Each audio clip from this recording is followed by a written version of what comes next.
about. I just want to know the order we want to go in. I'm doing a follow-up on Aritzia and what we learned from the course. I was guessing you were going to talk about Aritzia. They are going to make such a great American company. Except it's Canadian, but that's okay. Not for, well, that's what I'm saying, though. Not for long. Canada's 51st state, so it's exactly. We're weeks away from taking over some very fine retailers, and also Canadian Goose. So it's a mixed bag. And David. So I'm going to talk about that, then the Vikings' potential this weekend to come back and be a stirring America's team story. By the way, the Vikings. I'm going to place a bet on the Vikings because now that the game got moved to Arizona, I have tons of buddies who are Rams ticket holders, and they're just like, "Yeah, I'm not going. Flights are expensive, like $700, $800 from LA. So, like, I would bet 50 push-ups that there'll be more Vikings fans in the stadium than there will be. Because think about it, like, what a great excuse to get the hell out of cold Minneapolis, right? I mean, LA people are just worried about, like, is their home going to be around? Like can't be just like worrying about going to Phoenix for a football game. Dude, you are in the land of Arizona where you are right now. That is plenty of folks that I grew up with, hanging out with my parents. Somebody of their friends are still out there. Just being old people playing golf. Palm Springs is like so much full of Midwest folks, like who come down here like in the winter. Like it's like Canadians and Midwest folks are like a huge chunk of all the people who are down here. But I'll tell you what, like I come down here every February. When we first all started this last February, I was doing it out of there. It's like, this is the best place to be in February and March.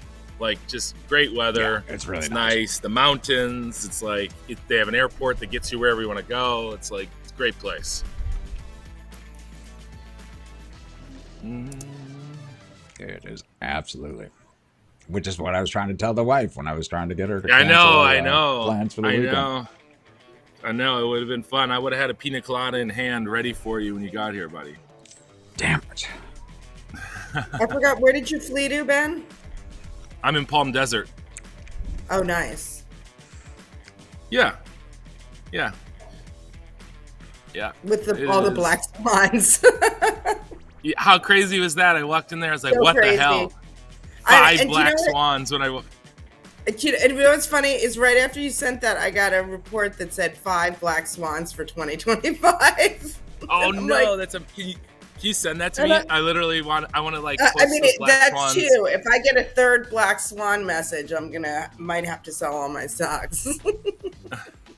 Well, yeah, it's interesting because the market's leaking more. Like this morning, I wasn't sure if the market would keep leaking, but it looks like it is. And bonds have actually rallied some. No, it's kind of back to where it was. But you know what's really crazy is commodities are absolutely on a tear. Oil's up, gold's up, copper's up. Do you know what I think is really crazy? And this is why I don't, invest in insurance, because I don't understand how it works. Like Allstate and Travelers, like barely changed from where they were at the beginning of the week. I'm confused, but I think that's a question for Charlie when he comes back. So I really do not understand that, but that's what I'm trying to figure out.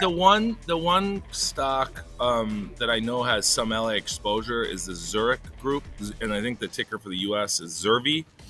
And the other morning, it was at 32, and it just wasn't very liquid in the morning, so I didn't trade it. And it's now at 29, so that thing doesn't look good.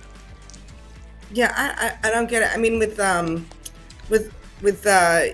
big reinsurers, it's always like an event precedes a pricing cycle, but I don't know if it works like that for, individuals. So I don't get it. Anyway, it's a question for Charlie, I think. Anyway, let's get started. Hello and welcome to the Beats Roundtable. I'm Berna Barchet. Today is Friday, January, I think, 11th. 10th. Our group here is ready to talk the markets and their best investment ideas. With us today are Jeff Mackey, David Maris, Ben Bry. I'm going to throw it over to Jeff. We got the first pre-announcement of the upcoming ICR conference, and it's the first good one anyway. The first good one, yeah. Yeah, and it was just a legit announcement. Aritzia, which is for the moment anyway, a Canadian company, depending on whether or not America decides to rename Canada after we take it over. Anyway, they're on a weird schedule, but they reported last night, and they were just perfect. It's we talked about that on the show on Monday. It's kind of affordable luxury is how they build themselves. They fill the space that Banana Republic probably should in terms of just nice clothing that women can wear to work or to someplace a little bit dressy, make nice super puffer coats and such. But they reported, and there were some takeaways that actually matter for people that are not buying obscure kind of mid-tier Canadian retailers. I own shares, but that's fine. But what they said that was interesting was that every month of the quarter got progressively better and a lot better. Now, Aritzia, they're a good company, but they don't operate in a vacuum. The thesis all along has been the good retailers showed a pretty good Christmas. There's going to be a big spread. So it is fair to kind of impute that the companies that did well over Christmas are going to be they've got some upside room, because this was just a great quarter, and there's no way that Aritzia would be doing it if the American consumer anyway. They had some problems with growth in Canada, but they grew sales in the States by something over 20%, which is just, nice job, eh? So super kind of stoked about that. I think they're hitting on all cylinders. I think, Lulu, we've gone back and forth on it, you and I think they could be kind of better than tragic in the U.S. I'm not sure what the stock does, but it certainly has been acting well after really over-responding to a pretty mediocre quarter last month. The shares bounced too much. They gave it back, but they're hanging in there now, and I think that's because the results were probably pretty good. We'll hear from more companies with the conference next week. The only other retail news was Macy's just kind of announcing that they're going to close more stores. God knows what they are other than just kind of a crap real estate play with terrible retail operations, and, also Bloomingdale's and Blue Mercury kind of somewhere stuffed in the box. But they should probably sell the entire chain. I think the interesting thing about Aritzia, we both knew that it was going to do well, but I think this is a conversation that you and I had offline earlier in the week is, the stock was up a lot, near highs. It wasn't like one of these things where, Abercrombie, where it had taken a hit, even though results were good. Everybody knew Aritzia was doing great, and it was up, all-time highs basically. And, were the results going to be enough? I think that's sort of the question. Everybody knows that there were some retailers that did really well, but it's reflected in the stock prices. And I think both of us were looking at names like that. Well, that the reaction could be a collective shrug, like, okay, now what? And exactly. I'm actually pleasantly surprised a little bit that from 52-week and maybe even all-time highs, you could get another leg when up. you're long something like this, exactly. It's a really good reaction. I was kind of listening to the call this morning, and again, because it's in Canada, you can't really tell where it's going to open. But I'm looking for reasons that people could crap on the quarter as I'm listening to the call at 2 a.m. out here. And it was just gorgeous. Again, having the U.S. be this strong, having the boutiques reacted to just really. Booming and being super well received every place they open them. They didn't give you a reason. They didn't give you a foothold if you wanted to be bearish, if you wanted to take profits even. This looks like a company that really is going to have earnings up 60-70% this year. And, that says a lot of great things. The CEO was terrific.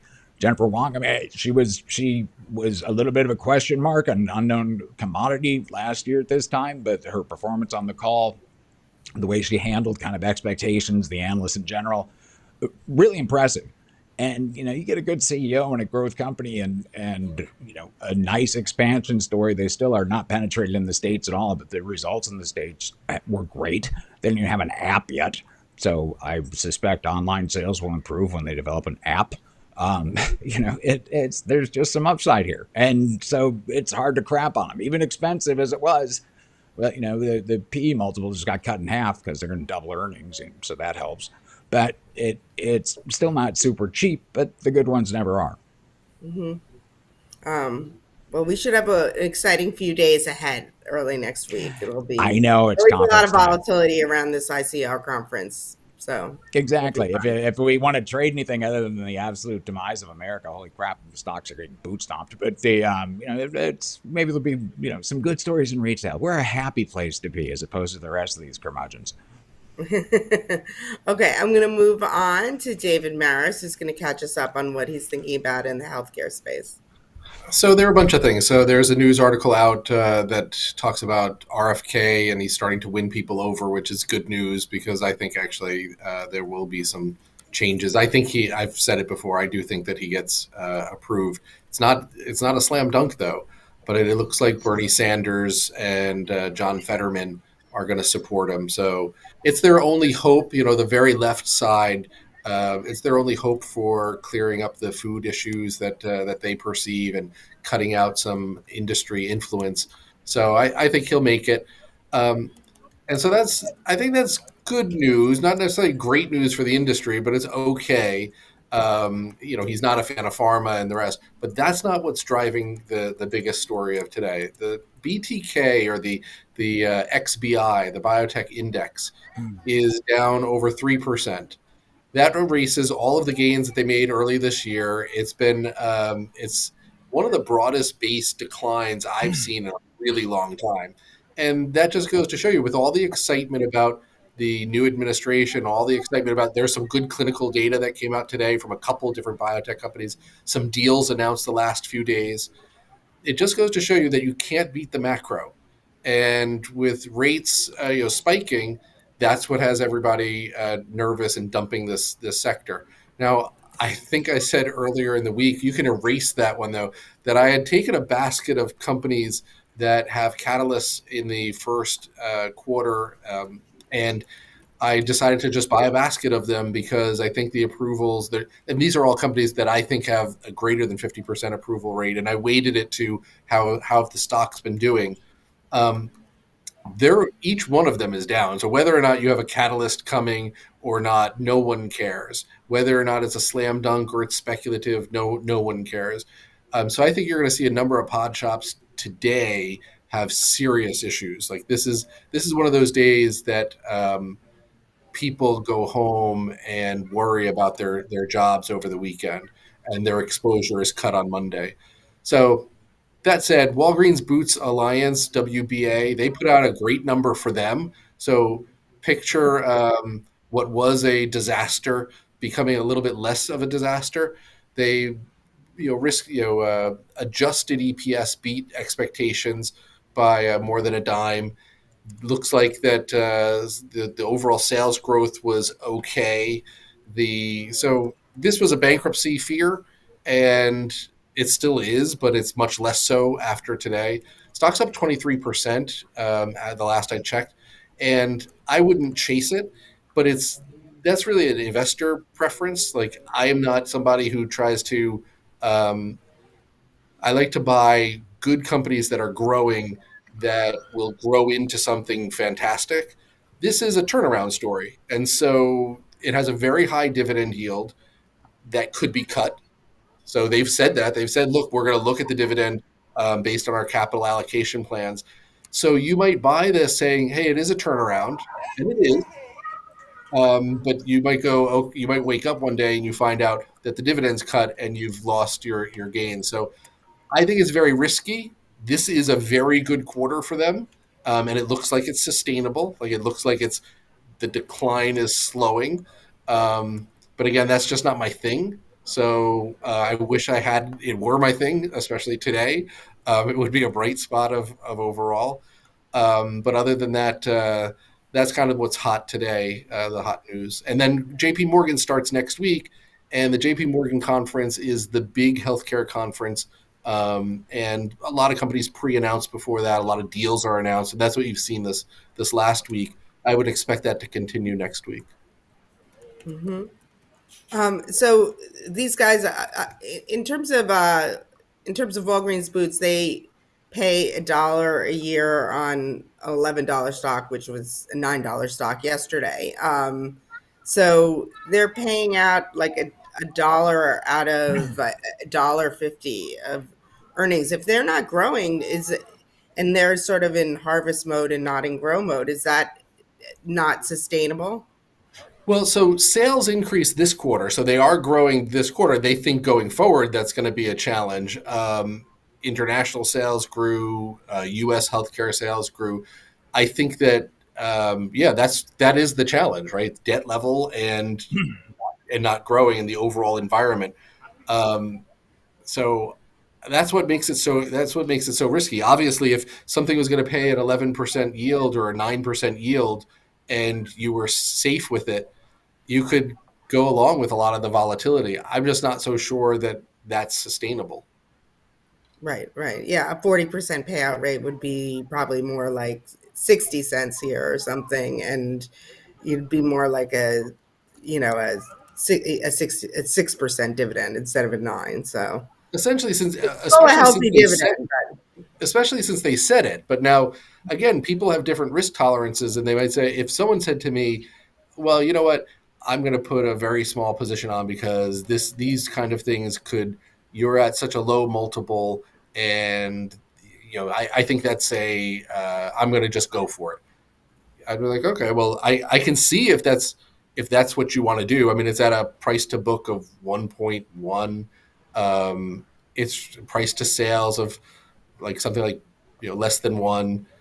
You can make a big case for it on as a long in a as a small position in a very risk oriented portfolio. But again, that's just not what I do. Sure, So sure. No, I get it. Still confounding how a company that was good for so long became so bad. But there are lots of companies like that, right? If you think about it, there are only a handful of pharmacies that you can go to. So it's an oligopoly, and you would think that they have amazing pricing ability. And also, if you go in for a prescription for, I don't know, something, you have a cold, you're going to buy tissues. You would think that they could raise the price of tissue, and you would think that this is like an airport kiosk that there's you're stuck that you're buying the $12 or $20 ham sandwich. This for some reason all of the retailers can't make it work very well. Now, CVS is up on the Walgreens print as well, so well, maybe it is a sector.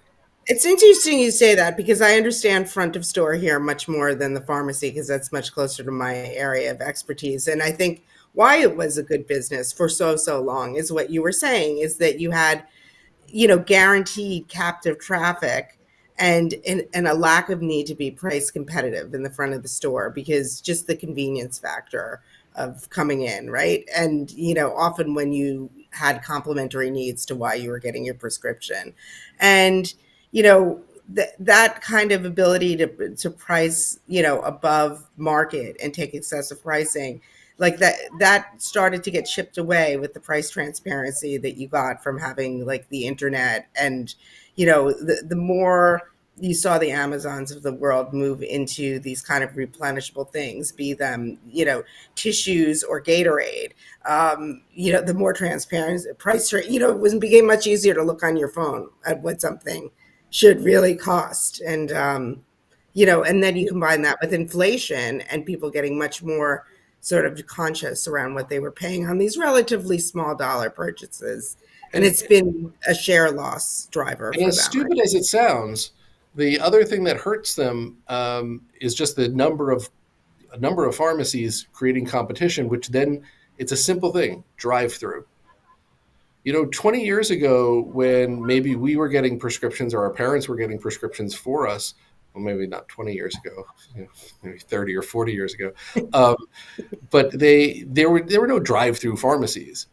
You drive through a pharmacy, the last thing you're thinking about is, oh well, maybe I'll browse. Can you run and get me some Halls as well? Can you go and get me some Tums? You're just there to pick up the prescription and go. You're miserable and you have kids crying in the back and you just want to get out of there.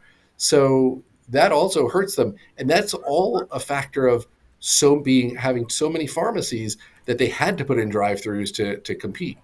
So it's Hmm. Yeah, they kind of killed the golden goose there. Um, close the drive-throughs, I guess. it's interesting. It is interesting how these companies, you get into the business and they're considered sort of like the gold standard for a long time, and then they go from here to zero what seems like very quickly. But there's a bunch of those out there. Yep. I remember when Bed Bath and Beyond was the best retailer, and now I'm really dating myself. So one I bankruptcy remember later. that. I remember that. It was They like were one they of were the greatest untouchable with stocks of those the 80s, I 18% think. EBITDA margins. Like they Yeah. were, or EBIT. They might have even been EBIT margins. That Bath and Beyond. That was the beginning of my career at Fidelity, and I remember covering that thing, and it's like, these guys just spin gold until they Yeah, Yes. didn't. they Yeah. Just were like Eastman glorious, man. Kodak. The Yes. 20% coupons, Eastman holy Kodak crap! was I It's think, my first big project on the buy side, which made me want to switch from being long only to long short because I spent so much time working on Kodak with the answer being this thing is a short, but we don't do that, you know. Yeah, And it became a that was short for like that was an 10 all years that until that it was went an all away. timer short. Kind of like Blockbuster, which Hmm. when they were at their height, they were just raping you with the rewind fees, which sounds even silly to say right now, considering Yeah. everyone would be hard pressed to find a VHS. Hmm. and they had that complete DMV experience in stores where you would wait in line for like 25 minutes and with the videotape that you What hopefully was even found on the better? shelf. What was even better is that you'd wait. Some hot title came out, and you're like, "Do you have any copies of such and such?" They go, "No, but two are expected back today." And you'd sit there for 20 minutes, hoping someone brings in ET. So stupid. Okay, Or I'm the reading them in crispy. today's show, Nostalgia Friday, but yes. Well, so if um, anybody wants, I'll Yeah. put out maybe next week this basket of 10 companies that I think they're interesting buys for for a biotech play. Again, you're facing uh, this rate debacle that's going to keep it being a headwind. But if you're looking for names, they're all down 3 to 5% today. There are some really interesting ones that have catalysts in this next quarter. Sounds good. So now I'm going to move on to Ben, who's got some macro thoughts for us today. Yeah, I mean it's payrolls Friday. Job report came in hot. Bond market was not a fan. Stocks seem to not be a fan. Although it's kind of stabilizing here. Vol's up a bit, and the stocks are kind of leaking. And I guess to David's point, the stuff that's the longer duration stuff, like in his space, is really feeling some of the brunt of it. But my thoughts are this: is that we had such a move. If you go, let's rewind back to October of 2023.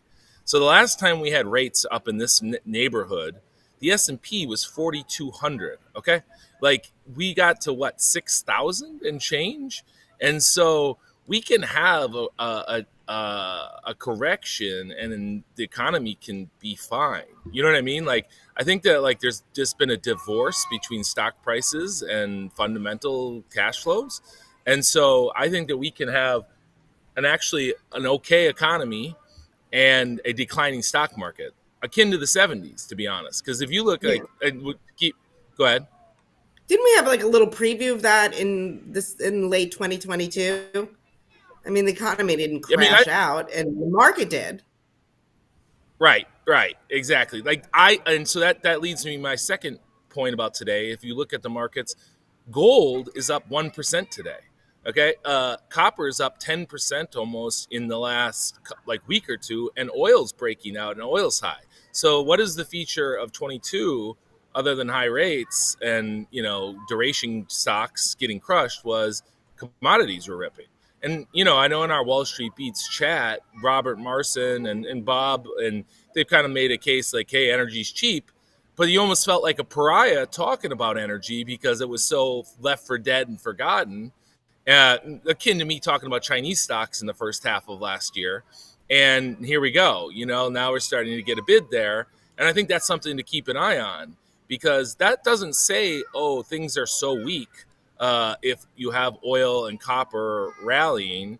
So you could have this thing where the economy is okay, but stocks don't do well. And to go back to the 1970s analog, McDonald's, which was a nifty 50 great growth company back then, had amazing stats from comp sales growth, earnings growth throughout the whole 70s, and it was a terrible stock.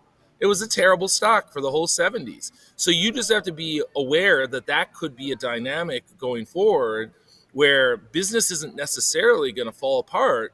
But if your multiple's so high and now we're moving to a different rates regime, and now if maybe the cost structure is rising, if commodities come off the mat, that's something to be aware of. You know what I mean? We've had a Mhm. really nice 15 months, 14 months for financial assets, mainly equities, and I guess crypto had a nice run.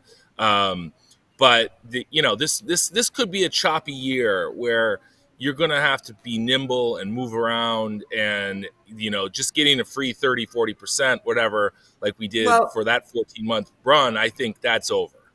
I mean, Ben, I mean, essentially what you're saying, like as the kids would say, the too long didn't read version of what you just said is that valuation matters, right? Like we might not have a complete crap out of earnings, but you might see stocks come down, is what you're saying, right? Yeah, Essentially. I think that's Because right. I mean, it's kind of interesting because we move from like a low rate environment to a high rate environment, and theoretically, your macro class in college would have told you PE should have come down when that happened, but they didn't. So we may, essentially what you're talking about is kind of like a delayed reaction to what is a new rates regime in a way. Yeah, and I think, well, this is more nuanced, but what really happened was, we go back to the fall of 23. The Treasury made a decision, and the Fed made a decision that they saw around the world just so much, like it looked like things were about to break, and they decided to lower the duration of their liabilities, and they started funding the government with T-bills. So when you do that, it increases liquidity, because if we wanted to start a fund, we could get T-bills and make 4%, 5%, and then use that collateral and then leverage it and then buy anything. And then basically that increased the liquidity in the market, and then assets ripped essentially. So now the T-bill is becoming less attractive as the Fed cuts rates and the long end's repricing. And so, we all went to business school. We DCF model. When you put the 10-year in there at 5%, it gives you a different answer than it does at 4% or 3.6, or it was in September, right? So long duration assets, which equities inherently are suffering and the shorter duration assets are doing well. I mean, like ET is a name that Bob Marson and I own, or Robert Marson and I own. It's up today. It's hanging in there. I mean, it's energy, but like I think that all the commodities up, the dollar up, short duration assets were the place to be in 2022, and so far this year that's starting off too. So it's like, does your company pay a dividend? How solid is it? Like, what's the value? What's the multiple? Like, the higher multiple, longer away those earnings are, is the more vulnerable it is. And as we started the show off with David Maris talking about biotech just giving it up, that's as long duration as it gets in the equity market, right? That and the quantum computing stocks, which by the way are down like 30% in the last couple days, right? So it's kind of like, like Bitcoin's down 10% this week, from that 102 level it hit. So that's kind of my takeaway, is that, like, I love gold, and not saying, oh, hey, you got to buy gold today, but gold's kind of sat around here. And with the dollar as strong as it is and gold trading up, especially in a day like today, you should take notice of that. Like that is a meaningful thing to pay attention to, in my opinion. And that's my takeaway from this morning. Mm-hmm, mm-hmm.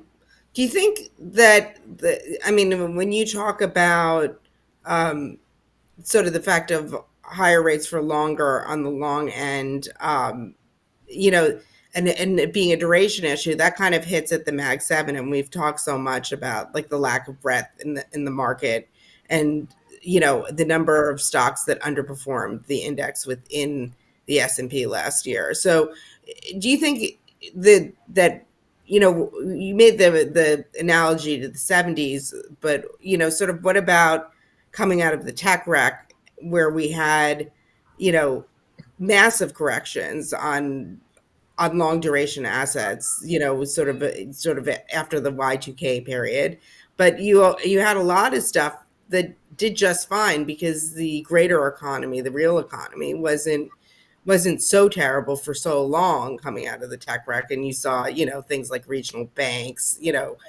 department stores back when people actually went to them, things like that did well back then. So do you think that even though what you just described as a lot of headwind for the big indexes, that there could be opportunities kind of in small cap, current cash earnings land?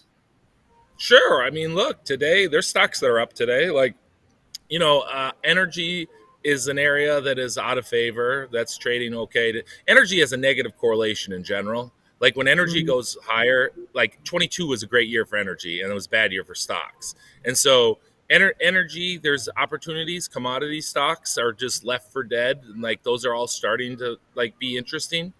Um, and basically, I think that things that are, I mean, the problem with what you're saying though is like, if rewind to September, me and you and Jeff chatting, and I was asking about Bath and Body Works, just using that as an example, right? And you're like, oh, it's left for dead. Well, that thing rallied a lot. There's a lot. You're real like there's a lot of stuff that was left for dead that just re-rated higher. So I think that it's a little bit more difficult to do that now than it was before. So now you're kind of looking around and you're like, well, what's the next thing? And I guess for me, it's like we see a scenario where the Fed clearly wants to cut because the dollar's strong, but there's ramifications to that. So are they willing to let asset prices go down? And my guess is that asset prices come down and then we have like some new policy regimes put into place. So we're just kind of like, it feels to me like we're in a transition period now. And look, it makes sense. We have a new president coming in, and we have kind of the end of cycle dynamics. I mean, if you're bullish, you have to think it's like a mid-cycle situation, right? If it is mid-cycle, then you're just looking out and, hey, well, be in the right stocks. They're going to keep growing. Like Jeff Sarizzi is a good example, right? Like they're doing well. William Sonoma is doing well. So, you can just go that route too of like, are these guys going to keep taking share? And if they're going to keep taking share, whatever, like, yeah, you'll have some vol. I mean, I don't know. Like I come back to what we've talked about a lot with like Costco and Walmart, right? Dominating distributors in consumer, right? Them and Amazon, those three are like the best by a wide margin, and they all trade at insane multiples. And Amazon's a little Insane. different because of the web services and stuff. So let's just stick with like Walmart and Costco, kind of just bricks and mortar, old school. Yeah. Well, they traded multiples that are absolutely insane, but they're kicking ass, right? So it's And you're like, trying to price in a whole different kind of flywheel for them. I mean, it's Costco's making so goddamn much money from just selling freaking the ability to be a member of Costco. That's just like a different rethink. All three of them, Walmart's, everyone's trying to price in kind of the flywheel. What's it look like if they go into advertising? That seems like, boy, they sell an awful lot of products. It seems like positioning and prominently on their site would be worth a lot of money. The lead is just a yawning chasm. So to your point, Ben, it's like, when do you sell that? You can 50 points ago, like, you can 50 points ago and never. Somewhere between those two is a reasonable place. It's a wide bid ask there. Yeah, yeah. well, yeah, and it's not obvious what the answer is. All I'm trying to say is like, you just know the approach that you're going with, and do understand, right? Like that, like Walmart and Costco don't need to trade at those multiples, right? Like they can No, keep down kicking ass and go 20%. down. You're Yeah, right. like Down 20% is nothing exactly the same changed. story. You're not going to Exactly. you're not going to get support from value buyers if No. Costco goes down 20%. That's the dynamic. I think that's tricky with these, is that you're really far, from, when Abercrombie went under 150, you get like people like me who missed the whole ride sniffing and saying, wow, this is, I missed it and this is my chance. Whereas like Costco could go down 20%, another one that I missed, and it's just not enough for me to get involved on a risk reward basis. So And that it's and it makes sense that it's like that though, right? Markets work such that like Walmart traded at 50 times forever in the 90s and early 2000s, because when you have a really good story, they don't let you get the paper at a price that's like cheap, or that you're like, oh, I feel comfortable. And it kind of goes back to the old adage that making money in markets in general, the best buys are very uncomfortable. Whether it's buying a 50 times stock that keeps working, or it's buying stuff in the middle of March 2020, or Chinese stocks last year, or whatever, like often the best time to purchase and the best investments you make feel awful when you do it, and it can Yes. work on both sides of the curve. I mean, the other takeaway from what you've said, Ben, and I agree with this completely, is that what worked last year is probably not going to work this year, and that is actually a good statement to go into most New Year's with. Every year is different, and we're at a point of change in the markets, and you can feel And it. once these stories get sexy, it's too late. It's over. You don't want Walmart to be a sexy story because it's the largest retailer on earth, and it's probably just going to grow as a function of GDP less a little bit. So, you can't really get away from that. Once it's sexy, Target had its big hot moment a few years ago, and now it's one of those really super uncomfortable potential buys to Ben's point because it's in my blood, like quite literally. I just kind of agonize over ways that they can possibly kind of close that gap between the big three because they're going to regress. Like no one gets to stay hot forever. You're already going to start to see it in Costco with a little backlash just from America's teddy bear for the moment last year and for the last 18 months, really. Mm-hmm. Yeah. And Well, I can just add one more thing to this is that like right now the allocation of foreigners' money to the U.S. market is at the all-time high. Okay, so the typical amount to the U.S. equity market that's owned by foreigners is around 40%. Now it's up closer to like 50. Okay, and then within the domestic savings pool, the allocation to real estate and equities is the highest it's ever been as well. So if you think about investing as just an allocation decision between duration, either you're on all in on cash or as much as you can be, or you're all in on long duration, I would say the world and the US are both very positioned long duration US. And so what unwinds this is probably something along the lines of when we ever can get to a weak dollar. And so the question is like Trump probably wants a weak dollar, but right now he wants to like they're clearly trying to do a deal with people, and right now he's waving the tariff stick to essentially run monetary policy because that's strong dollar, right? If they cut deficits and they go tariffs, that just beats the rest of the world over the head. But once we get whatever is going to be accomplished, whatever their plan is, then I think we go into what you're saying, which is a weak dollar for an extended period of time, and then you get the value stocks to work, and you get like some of the stuff that's beat up, the normal stuff, the short duration stuff, and then money leaves, and then that's where the multiples on the top, because so much money just goes into the SPYs and the Qs, and then we all know that if you're in SPYs and Qs, you get Costco and Amazon and Meta and Walmart, and they all get a disproportionate amount of their money, and so it's just mechanical that they have those multiples. I don't think anyone's saying, because Jeff, Mr. Retail, he can't really justify why Walmart's at 50 times. He just knows they're kicking ass, and this is the market regime that it is. You know what I mean? well, more dollars going to passive versus active is one reason that this has been happening, because indexes, the way that they rebalance is if your stocks, your market cap's up, you get more of the index. So they're kind of self-enforcing momentum vehicles for the market when they're the ones taking the majority share of the money, which is what's been happening. So to me, that's an argument for active investment and why we're slogging it through here, having these conversations every day, because a lot of times it's just easier to buy the index until it isn't. And I think everything that you said sort of lines up for, again, buying the index. What's been working may not be what works going forward, based on We're what you starting a just hedge fund buying the index, only overweighting the top 5 names by like 15% and charging 2 and 20. It's a glorious model. Yeah, that's a good business claim model. That it's a black box. When people ask you what you're doing, you just tap a big computer and say, "Oh, I can't explain it." Well, I think you see the banks are getting killed.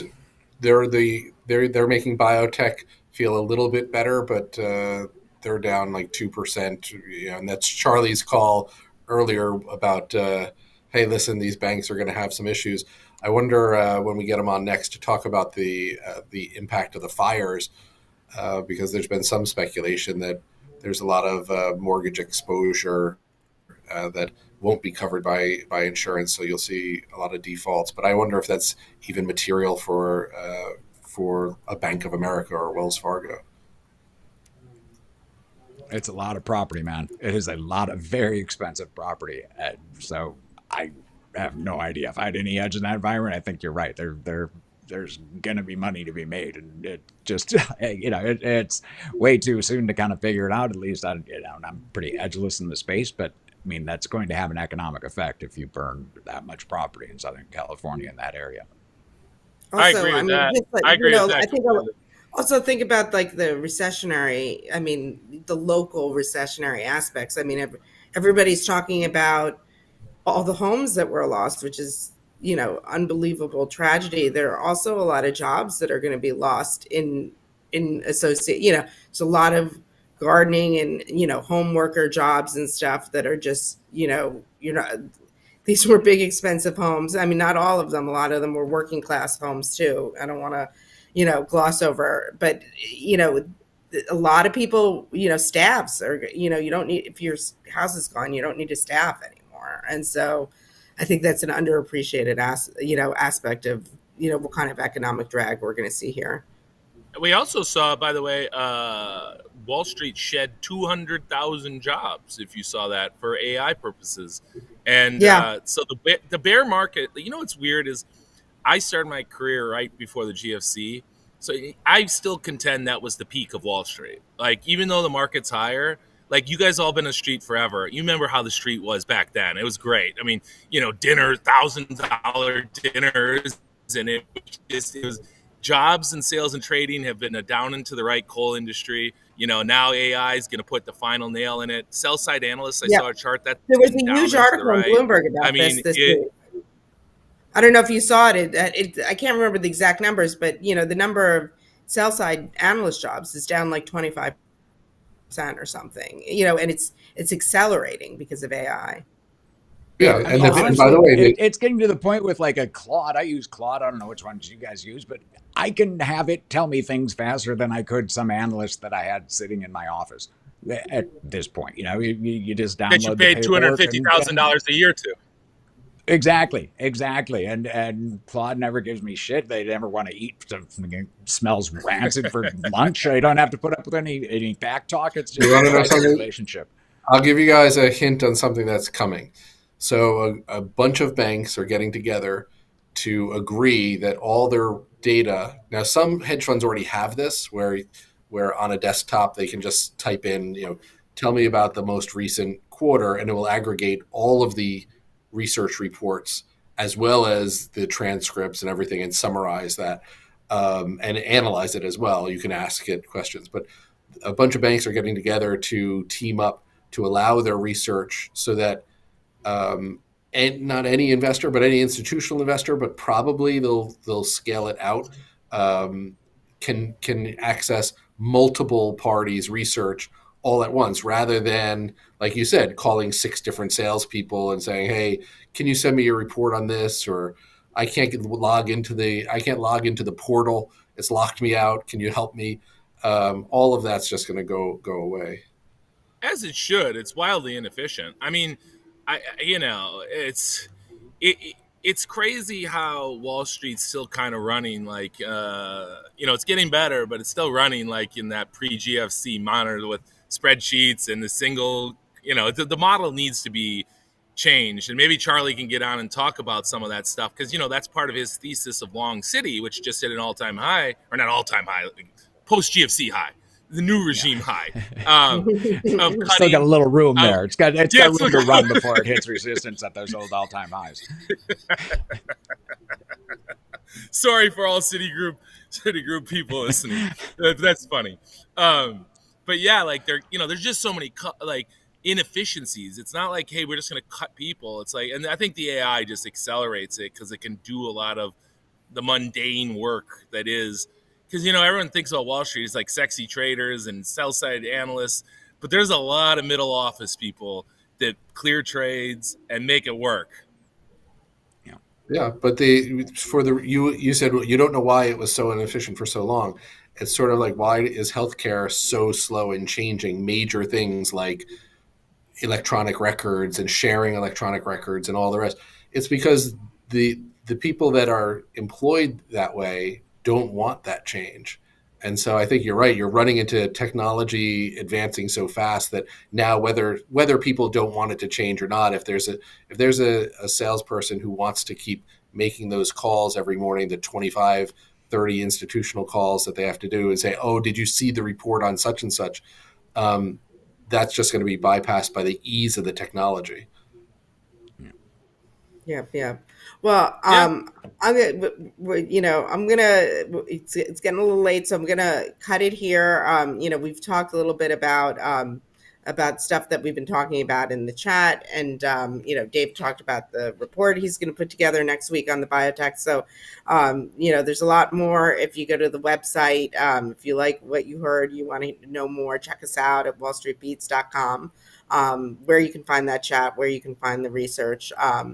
Want to wish everyone a great weekend. I'm Berna Barche, and we'll be back on Monday with more Wall Street Beats. So you all have a great weekend.